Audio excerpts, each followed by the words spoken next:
आप देख रहे हैं ताज 92 न्यूज और मैं हूं नाइला भट्टी। रुख करते हैं आज की हेडलाइंस का।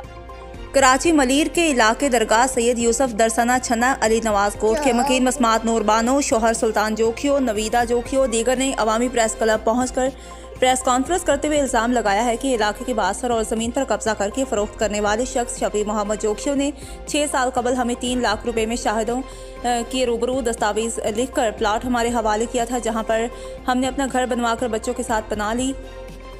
उन्होंने एहतजाज करते हुए कहा कि अब शफी मोहम्मद के रिश्तेदार बरकत सदाम और दीगर से हमसे ज़बरदस्ती घर खाली करवाने के लिए आए दिन हमले करके बेइज्जत कर रहे हैं। इस सिलसिला में गुज़श्ता दिन भी बासरों ने ज़बरदस्ती घर में दाखिल होकर मर्दों की गैर मौजूदगी में औरतों को तशद्दुद का निशाना बनाया, कपड़े फाड़ दिए और बालों से घसीट कर घर से बाहर निकालने की कोशिश की, जिस पर औरतों की चीखों पुकार पर पड़ोसी आ गए, जिन्होंने बचा लिया।